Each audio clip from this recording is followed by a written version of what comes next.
문재인 대통령이 가장 신경 썼던 것이 호남에서의 득표율이었거든요. 그렇죠.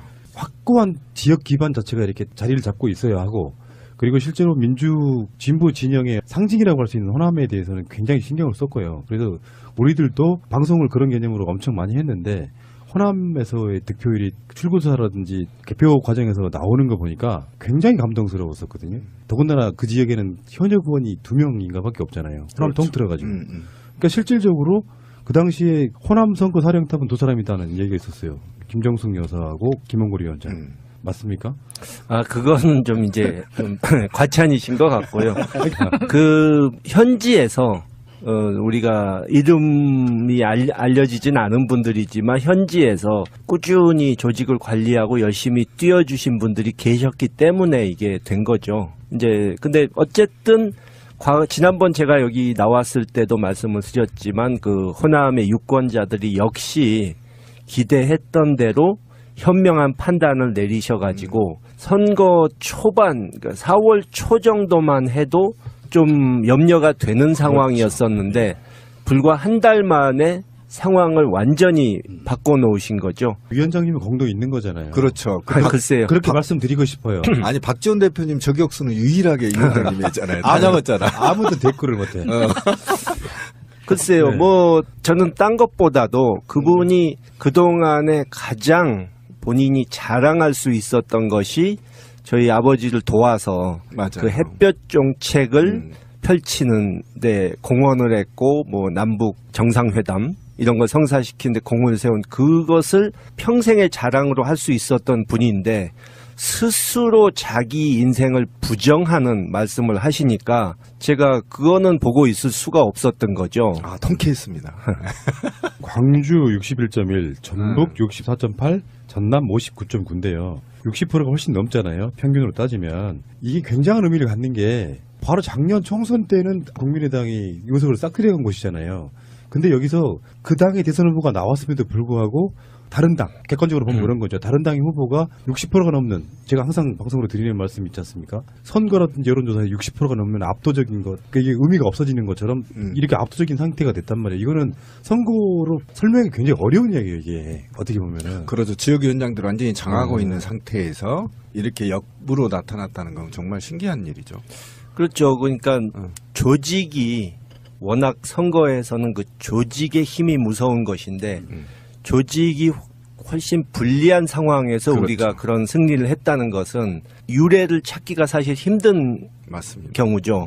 근데 결국은 이 호남의 유권자들이 막판에 이제 안철수 후보가 좀 오락가락하면서 보수층의 표를 얻겠다고 무리하게 우클릭을 하고 과거에 자기가 했던 말을 뒤집고 이러면서 처음에는 누가 되던 간에 정권 교체 아니냐 이렇게 생각하셨다가 나중에는 이게 제대로 된 정권 교체는 문재인 후보밖에 없겠구나 하는 생각을 하셔가지고 그러니까 그분들에게 최우선 과제는 제대로 된 정권 교체를 하는 것이니까 그렇죠. 그렇게 결정을 내리신 거죠.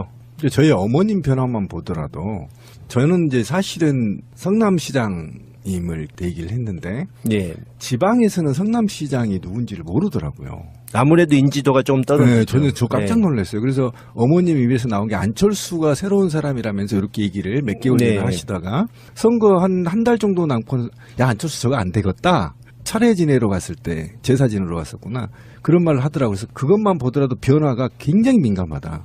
70이 넘은 70 중반이 넘으신 어머님도 뉴스를 보니까 이건 아니다라는 정서가 바닥까지 훑고 가는 거죠. 근데 거기에 이제 뭐 문재인 후보 개인의 능력, 뭐 사회적 흐름 이런 것도 있을 거고요. 잘 생각해 보시면 저는 숨은 공로자 두 분이 진짜 있다고 생각해요. 그게 저는 민주당이란 당명하고요. 그리고 김홍걸 위원장이라고 보거든요. 예를 들어 보세요. 국민의당이 민주당이라고 하는 그 약칭 민주당을 가져가서 나중에 국민민주당이라는 방식으로 이렇게 플레임 만들고 약칭으로 민주당 쓴다. 이게 첫 번째. 두 번째, 김홍걸 위원장님은 본인 위원장님의 위치뿐만 아니라 이호 여사님하고도 가장 가깝게 서로 뜻을 펼치는 분이시잖아요. 그러니까 DJ 유지가 남아있는 유일한 공간이에요. 근데 이분이 국민의당 쪽에 가버려요. 어떻게 됐을까요? 선거 굉장히 이상해지는 거죠. 그렇죠. 이 두 가지가 문재인 후보의 개인적인 역량, 뭐 인품 이런 거 포함, 후보 자질 포함 이 세 가지가 저는 이렇게 같이 맞물려서 호남의 압승이 가능했다고 보는 거예요. 글쎄요, 지금 민주당 부분을 말씀하셨는데 그렇게 됐으면은 실제로 효과가 어느 정도 있었을 수 있겠지만 근본적으로 그럴 수 없었던 것이 이제 안철수 후보가 민주당이란 당명 자체를 원치 않고 그렇죠. 구시대 야당과 자기가 이렇게 동일시 되는 것을 원치 않았기 때문에 결국 불가능한 예. 그리고 좀 덧붙이자면은 안철수 후보가 아까 이제 우클릭 얘기를 했는데 제가 작년 초부터 그걸 지적했거든요. 중도라고 하는데 중도란 것이 좌우 사이를 수시로 이리 갔다 저리 갔다 한다든가 모든 사안에 있어서 이 중간에서 있다든가 이러면은 결국은 누구에게도 환영을 받지 못하고 나중에는 버림받게 된다 이랬는데 결국 그게 그렇게 됐죠. 그 결과가 나온 거죠. 그 위원장님, 민주당 당명도 당시에 새정치민주연합일 때는 거부했을 수 있으나 표가 된다면 뭘 못했겠습니까? 사실 그렇지. 안철수. 그러면 충분히 됐다고 먹어요. 그러면은 이제 이게 단순하게 뭐 대선에서 문재인 후보가 60% 넘는 득표로 호남에서 했다 이런 게 아니라 우리는 뭐 어떻게 해도 지금 청문회 전국이니까 이따가 그런 얘기는 다시 하겠습니다만 청문회 전국이니까 아직은 뭐 그런 게 없지만 당장 지방선거가 지금 1년 앞으로 다가왔고요. 근데 정치인들은 그런 거에 엄청 민감하지 않습니까? 선거가 바로 앞에 있고 지금 국회의원들은 자기들 출마는 아니더라도 자기들이 사실상 공천하는 사람들이 다 걸려있는 어떤 그 밥이 걸려있는 그런 상태이잖아요. 그렇죠. 그래서 자연스럽게 어떤 인위적이지 않더라도 정계 개편이 되지 않을까요? 글쎄요, 저는 그러니까 인위적인 정계 개편은 저는 아니라고 생각하고요. 대통령도 그런 생각을 하고 계시다고 보고 현실적으로도 어려울 뿐더러 우리 쪽에서 무리하게 해서 합치면 저쪽 바른정당과 자유한국당도 위기감을 느껴서 합치고 이렇게 되면 또 양극단의 대립이 이루어질 수 있기 때문에 다단계가 파괴된다는 예, 거죠. 그게 과연 바람직한 것인가 하는 점도 한번 다시 생각해 봐야 되고 지금 일단 무엇보다도 국민의당 내부 사정이 너무 복잡해서 그렇죠. 그러니까 그분들이 제가 듣기로는 공개적으로는 누구도 말을 하지를 않는데 이제 서너 명씩 따로따로 모여서는 온갖 불만을 얘기하면서 이렇게 해야 된다 저렇게 해야 된다 하는데 의견이 아주 분분하다는 거죠. 그러니까는 의견 통일이 되지 않는 이상 통합은커녕 이 연대도 그렇게 간단한 일은 아니라는 얘기. 박지원 대표는 이제 문재인 대통령 이렇게 추앙해주기. 그렇죠. 그랬더니 지금 비대위원장 하시는 박주선 의원이 네가 뭔데? 지금 그 분위기예요. 일단 그런 느낌도 좀 있고 아까 제가 드렸던 질문은 인위적인 거 말고 자연스럽게라도 뭔가 위기의식을 느끼고 현재 문재인 대통령 지지율이 호남에서는 90이 넘어요. 그 상태에서 지방선거를 치르게 되면 거기는 완전히 망하는 상태가 되거든요. 자연스럽게라는 표현이 좀 이상하긴 하지만 뭔가 이렇게 돌파구는 선거를 앞두고는 있지 않겠습니까?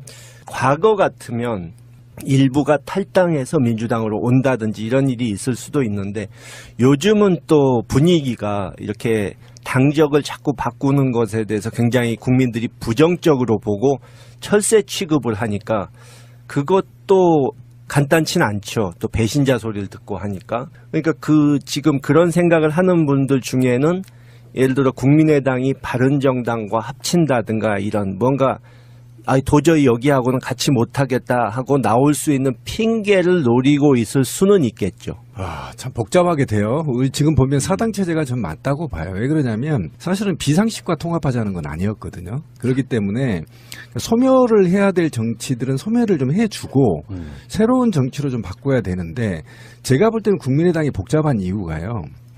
지난 선거를 돌이켜보면 대선이 있고 초반에 지방선거가 이루어지면 거의 집권 여당이 이겨버립니다.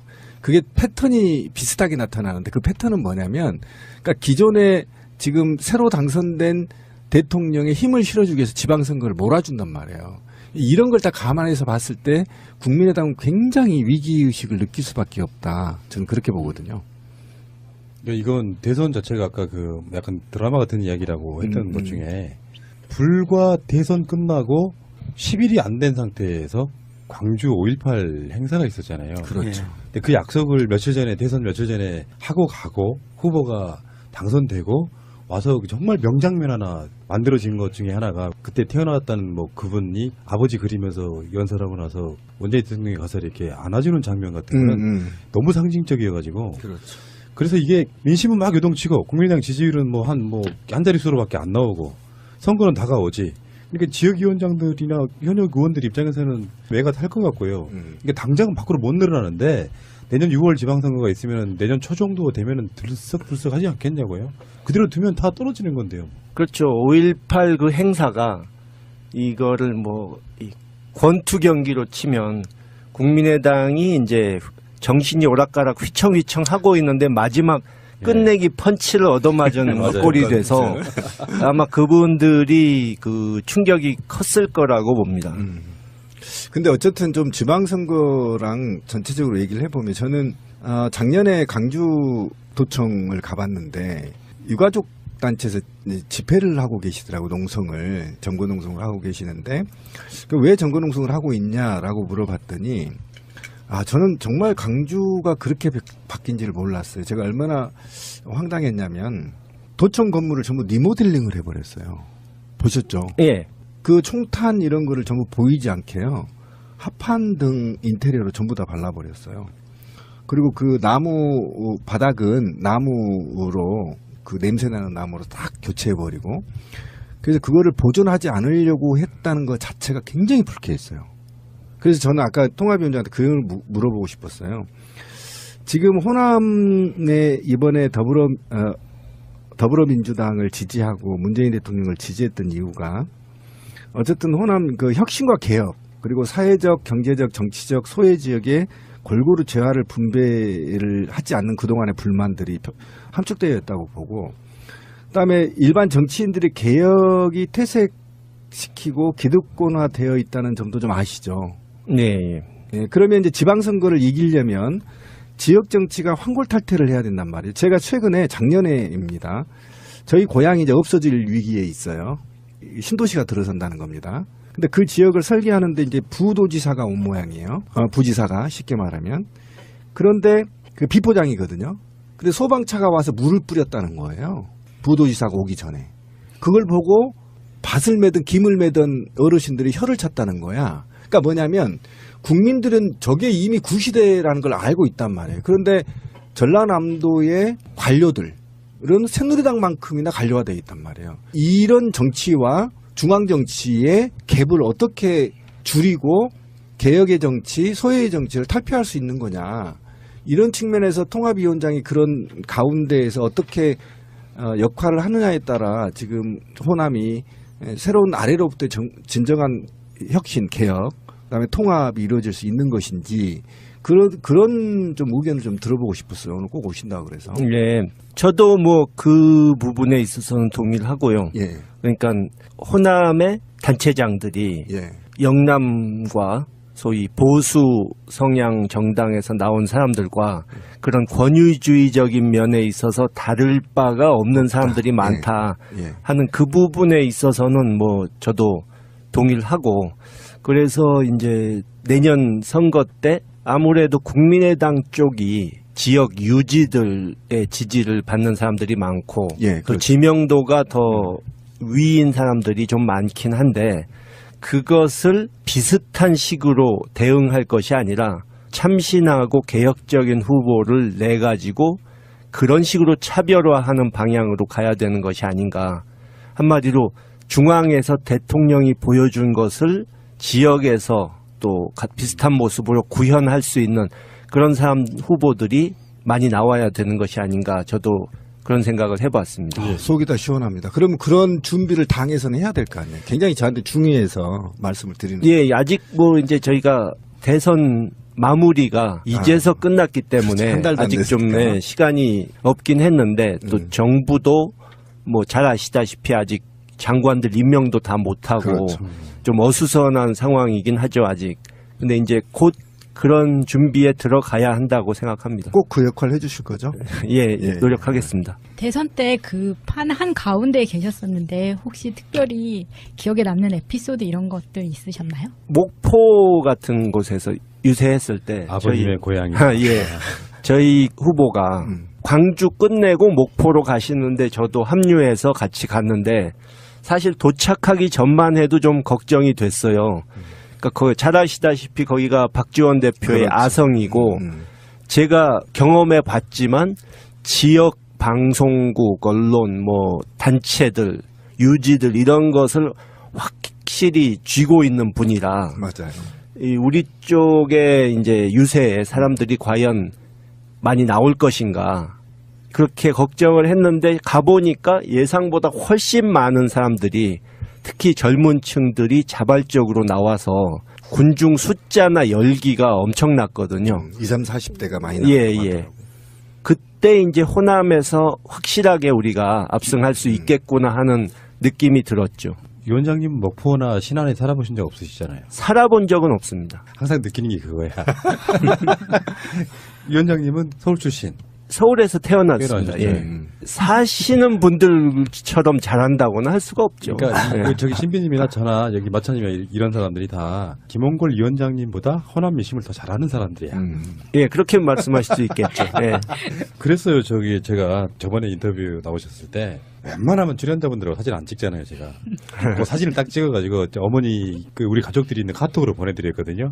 어머 이게 누구다냐? 김대중 대통령 저 삼남이잖아요. 그랬더니 아따 이 양반이 그 양반이에요. 야? 잘생겼다 이거지. 뭐 이번에 선거운동 다니면서 예.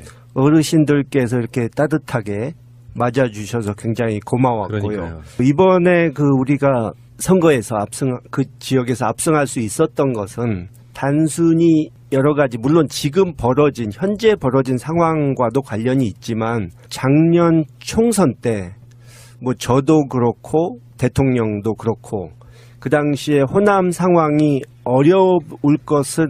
어렵다는 것을 이미 알고 있었지만 그래도 끝까지 포기하지 않고 마지막까지 공을 들였던 것이 그때는 효과가 바로 나오지 않았지만 그것이 밑거름이 됐다고 생각합니다. 그러니까 작년 2016년 초 1월 달인가 입당하셨죠. 예. 사실은 문재인 전 대표의 어떻게 보면 일종의 히든카드 같은 거였는데 불과 한 2, 3개월 만에 총선 치러져가지고 사실은 완전 대피한 거잖아요. 난감할 수도 있어요. 위원장님 입장에서는. 그렇죠. 근데 여기 이제 다시 호남에서 이렇게 확 뒤집히니까 그 노력한 어떤 결과가 보는 것 같아서 어떤 인간 승리 같은 걸로 보는 거거든요. 그러니까 어쨌든 우리 새날에서 계속 얘기했던 게 총선에서 이렇게 줬던 거는 저는 경각심 차원이었다.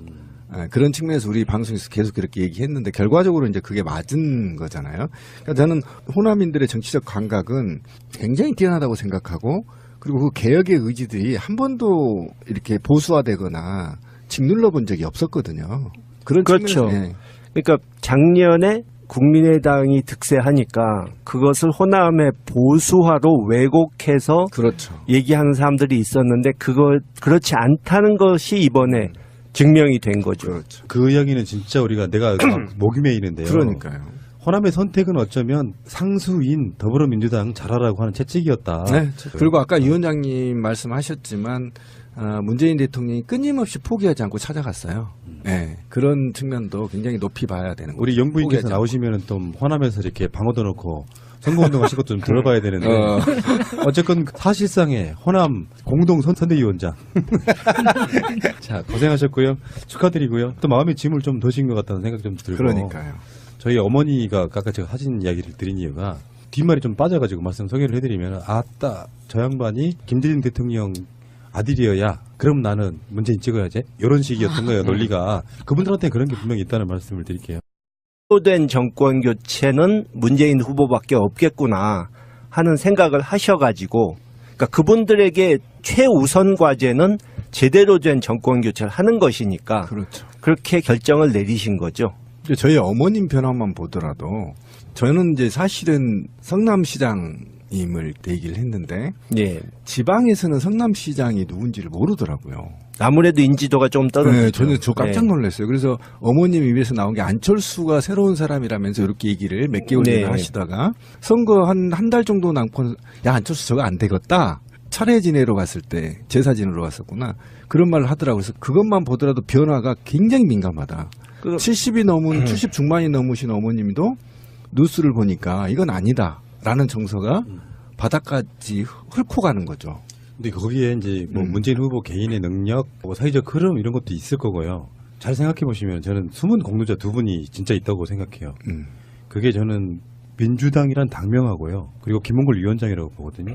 예를 들어 보세요. 국민의당이 민주당이라고 하는 그 약칭 민주당을 가져가서 나중에 국민민주당이라는 방식으로 이렇게 플레임 만들고 약칭으로 민주당 쓴다. 이게 첫 번째. 두 번째, 김홍걸 위원장님은 본인 위원장님의 위치뿐만 아니라 이호 여사님하고도 가장 가깝게 서로 뜻을 펼치는 분이시잖아요. 그러니까 DJ 유지가 남아있는 유일한 공간이에요. 근데 이분이 국민의당 쪽에 가버려요. 어떻게 됐을까요? 선거 굉장히 이상해지는 거죠. 그렇죠. 이 두 가지가 문재인 후보의 개인적인 역량, 뭐 인품 이런 거 포함, 후보 자질 포함, 이 세 가지가 저는 이렇게 같이 맞물려서 호남의 이 압승이 가능했다고 보는 거예요. 글쎄요, 지금 민주당 부분을 말씀하셨는데 그렇게 됐으면은 실제로 효과가 어느 정도 있었을 수 있겠지만 근본적으로 그럴 수 없었던 것이 이제 안철수 후보가 민주당이라는 당명 자체를 원치 않고 그렇죠. 구시대 야당과 자기가 이렇게 동일시 되는 것을 원치 않았기 때문에 결국 불가능해. 예. 그리고 좀 덧붙이자면은 안철수 후보가 아까 이제 우클릭 얘기를 했는데 제가 작년 초부터 그걸 지적했거든요. 중도라고 하는데 중도란 것이 좌우 사이를 수시로 이리 갔다 저리 갔다 한다든가 모든 사안에 있어서 이 중간에서 있다든가 이러면은 결국은 누구에게도 환영을 받지 못하고 나중에는 버림받게 된다 이랬는데 결국 그게 그 결과가 나온 거죠. 그 위원장님, 민주당 당명도 당시에 새정치민주연합일 때는 거부했을 수 있으나 표가 된다면 뭘 못했겠습니까? 사실 그렇지. 안철수 충분히 됐다고 보고요. 그러면은 이제 이게 단순하게 뭐 대선에서 문재인 후보가 60% 넘는 득표율로 호남에서 했다 이런 게 아니라 우리는 뭐 어떻게 해도 지금 청문회 전국이니까 이따가 그런 얘기는 다시 하겠습니다만 청문회 전국이니까 아직은 뭐 그런 게 없지만 당장 지방선거가 지금 1년 앞으로 다가왔고요. 근데 정치인들은 그런 거에 엄청 민감하지 않습니까? 선거가 바로 앞에 있고 지금 국회의원들은 자기들 출마는 아니더라도 자기들이 사실상 공천하는 사람들이 다 걸려있는 어떤 그 밥이 걸려있는 그런 상태이잖아요. 그렇죠. 그래서 자연스럽게 어떤 인위적이지 않던 지지율은 뭐 한 자릿수로밖에 안 나오고 선거는 다가오지. 그러니까 지역위원장들이나 현역 의원들 입장에서는 매가 탈 것 같고요. 그러니까 당장은 밖으로 못 늘어나는데 내년 6월 지방선거가 있으면 내년 초 정도 되면은 들썩들썩 하지 않겠냐고요. 그대로 두면 다 떨어지는 건데요. 그렇죠. 5.18 그 행사가 이거를 뭐 권투 경기로 치면 국민의당이 이제 정신이 오락가락 휘청휘청 하고 있는데 마지막 끝내기 펀치를 얻어맞은 꼴이 돼서 아마 그분들이 그 충격이 컸을 거라고 봅니다. 근데 어쨌든 좀 지방선거랑 전체적으로 얘기를 해보면 저는 작년에 강주도청을 가봤는데 유가족 단체에서 집회를 하고 계시더라고. 농성을 점거농성을 하고 계시는데 왜 점거농성을 하고 있냐라고 물어봤더니 저는 정말 강주가 그렇게 바뀐지를 몰랐어요. 제가 얼마나 황당했냐면 도청 건물을 전부 리모델링을 해버렸어요. 보셨죠? 예. 그 총탄 이런 거를 전부 보이지 않게요. 합판 등 인테리어로 전부 다 발라버렸어요. 그리고 그 나무 바닥은 나무로 그 냄새나는 나무로 딱 교체해버리고 그래서 그거를 보존하지 않으려고 했다는 것 자체가 굉장히 불쾌했어요. 그래서 저는 아까 통합위원장한테 그 물어보고 싶었어요. 지금 호남에 이번에 더불어민주당을 지지하고 문재인 대통령을 지지했던 이유가 어쨌든 호남 그 혁신과 개혁 그리고 사회적, 경제적, 정치적 소외 지역에 골고루 재화를 분배를 하지 않는 그동안의 불만들이 함축되어 있다고 보고 그다음에 일반 정치인들의 개혁이 퇴색시키고 기득권화되어 있다는 점도 좀 아시죠? 네. 예, 그러면 이제 지방선거를 이기려면 지역 정치가 환골탈태를 해야 된단 말이에요. 제가 최근에 작년에입니다. 저희 고향이 이제 없어질 위기에 있어요. 신도시가 들어선다는 겁니다. 근데 그 지역을 설계하는데 이제 부도지사가 온 모양이에요. 부지사가 쉽게 말하면. 그런데 그 비포장이거든요. 근데 소방차가 와서 물을 뿌렸다는 거예요. 부도지사가 오기 전에. 그걸 보고 밭을 매든 김을 매든 어르신들이 혀를 찼다는 거야. 그러니까 뭐냐면 국민들은 저게 이미 구시대라는 걸 알고 있단 말이에요. 그런데 전라남도의 관료들 이런 새누리당만큼이나 관료화되어 있단 말이에요. 이런 정치와 중앙 정치의 갭을 어떻게 줄이고 개혁의 정치, 소외의 정치를 탈피할 수 있는 거냐. 이런 측면에서 통합위원장이 그런 가운데에서 어떻게 역할을 하느냐에 따라 지금 호남이 새로운 아래로부터 진정한 혁신, 개혁, 그다음에 통합이 이루어질 수 있는 것인지 그런 좀 의견을 좀 들어보고 싶었어요. 오늘 꼭 오신다고 그래서. 예, 저도 뭐 그 부분에 있어서는 동의를 하고요. 예. 그러니까 호남의 단체장들이 예. 영남과 소위 보수 성향 정당에서 나온 사람들과 그런 권위주의적인 면에 있어서 다를 바가 없는 사람들이 많다 예. 하는 그 부분에 있어서는 뭐 저도 동의를 하고, 그래서 이제 내년 선거 때 아무래도 국민의당 쪽이 지역 유지들의 지지를 받는 사람들이 많고 예, 또 그렇죠. 지명도가 더 위인 사람들이 좀 많긴 한데, 그것을 비슷한 식으로 대응할 것이 아니라 참신하고 개혁적인 후보를 내가지고 그런 식으로 차별화하는 방향으로 가야 되는 것이 아닌가. 한마디로 중앙에서 대통령이 보여준 것을 지역에서 또 비슷한 모습으로 구현할 수 있는 그런 사람 후보들이 많이 나와야 되는 것이 아닌가. 저도 그런 생각을 해봤습니다. 속이 다 시원합니다. 그러면 그런 준비를 당에서는 해야 될 거 아니에요. 굉장히 저한테 중요해서 말씀을 드리는 거예요. 예, 아직 뭐 이제 저희가 대선 마무리가 이제서 끝났기 때문에 한 달도 안 아직 좀 됐으니까. 시간이 없긴 했는데 또 정부도 뭐 잘 아시다시피 아직 장관들 임명도 다 못하고 그렇죠. 좀 어수선한 상황이긴 하죠, 아직. 근데 이제 곧 그런 준비에 들어가야 한다고 생각합니다. 꼭 그 역할을 해주실 거죠? 예, 예. 노력하겠습니다. 대선 때 그 판 한 가운데에 계셨었는데 혹시 특별히 기억에 남는 에피소드 이런 것들 있으셨나요? 목포 같은 곳에서 유세했을 때 아버님의 고향이. 예. 저희 후보가 광주 끝내고 목포로 가시는데 저도 합류해서 같이 갔는데 사실 도착하기 전만 해도 좀 걱정이 됐어요. 그러니까 잘 아시다시피 거기가 박지원 대표의 그렇죠. 아성이고 제가 경험해 봤지만 지역 방송국, 언론, 뭐 단체들, 유지들 이런 것을 확실히 쥐고 있는 분이라 맞아요. 우리 쪽에 이제 유세에 사람들이 과연 많이 나올 것인가 그렇게 걱정을 했는데 가보니까 예상보다 훨씬 많은 사람들이 특히 젊은 층들이 자발적으로 나와서 군중 숫자나 열기가 엄청났거든요. 20, 30대가 많이 예, 나오고 예. 그때 이제 호남에서 확실하게 우리가 압승할 수 있겠구나 하는 느낌이 들었죠. 위원장님 목포나 신안에 살아보신 적 없으시잖아요. 살아본 적은 없습니다. 항상 느끼는 게 그거야. 위원장님은 서울 출신. 서울에서 태어났습니다. 태어나셨죠. 예. 사시는 분들처럼 잘한다고는 할 수가 없죠. 그러니까 예. 저기 신비님이나 저나 여기 마차님이나 이런 사람들이 다 김홍걸 위원장님보다 호남 민심을 더 잘하는 사람들이야. 예, 그렇게 말씀하실 수 있겠죠. 예. 그랬어요. 저기 제가 저번에 인터뷰 나오셨을 때 웬만하면 출연자분들하고 사진 안 찍잖아요. 제가 그 사진을 딱 찍어가지고 어머니 우리 가족들이 있는 카톡으로 보내드렸거든요. 어머 이게 누구다냐? 김대중 대통령 저 삼남이잖아요. 그랬더니 아따 이 양반이 그 양반이에요. 야?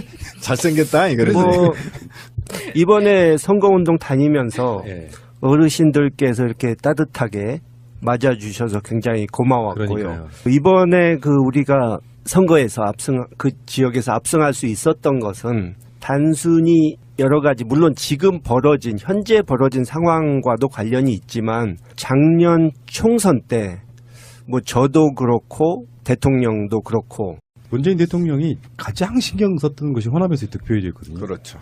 확고한 지역 기반 자체가 이렇게 자리를 잡고 있어야 하고 그리고 실제로 진보 진영의 상징이라고 할 수 있는 호남에 대해서는 굉장히 신경을 썼고요. 그래서 우리들도 방송을 그런 개념으로 엄청 많이 했는데 호남에서의 득표율이 출구조사라든지 개표 과정에서 나오는 거 보니까 굉장히 감동스러웠었거든요. 더군다나 그 지역에는 현역 의원이 2명인가 밖에 없잖아요. 호남을 통틀어가지고. 그러니까 실질적으로 그 당시에 호남 선거 사령탑은 두 사람이다는 얘기가 있었어요. 김정숙 여사하고 김홍걸 위원장. 맞습니까? 아, 그건 좀 이제 좀 과찬이신 것 같고요. 그 현지에서 우리가 이름이 알려지진 않은 분들이지만 현지에서 꾸준히 조직을 관리하고 열심히 뛰어주신 분들이 계셨기 때문에 이게 된 거죠. 이제 근데 어쨌든 지난번 제가 여기 나왔을 때도 말씀을 드렸지만 그 호남의 유권자들이 역시 기대했던 대로 현명한 판단을 내리셔가지고 선거 초반, 그러니까 4월 초 정도만 해도 좀 염려가 되는 상황이었었는데 불과 한 달 만에 상황을 완전히 바꿔놓으신 거죠. 위원장님은 공도 있는 거잖아요. 그렇죠. 글쎄요. 그렇게 말씀드리고 싶어요. 아니 박지원 대표님 저격수는 유일하게 위원장님이 했잖아요. 다 잡았잖아. 아무도 대꾸를 못해. 글쎄요. 네. 뭐 저는 딴 것보다도 그분이 그동안에 가장 본인이 자랑할 수 있었던 것이 저희 아버지를 도와서 맞아요. 그 햇볕 정책을 펼치는데 공헌을 했고 뭐 남북 정상회담 이런 걸 성사시키는데 공을 세운 그것을 평생의 자랑으로 할 수 있었던 분인데 스스로 자기 인생을 부정하는 말씀을 하시니까 제가 그거는 보고 있을 수가 없었던 거죠. 아, 통쾌했습니다. 광주 61.1, 전북 64.8, 전남 59.9인데요. 60%가 훨씬 넘잖아요. 평균으로 따지면. 이게 굉장한 의미를 갖는 게 바로 작년 총선 때는 국민의당이 의석을 싹 들여간 곳이잖아요.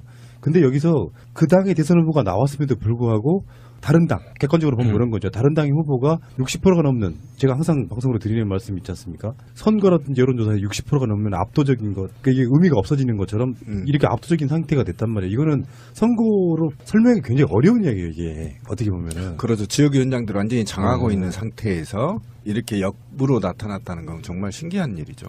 그렇죠. 그러니까 조직이 워낙 선거에서는 그 조직의 힘이 무서운 것인데 조직이 훨씬 불리한 상황에서 그렇죠. 우리가 그런 승리를 했다는 것은 유례를 찾기가 사실 힘든 맞습니다. 경우죠.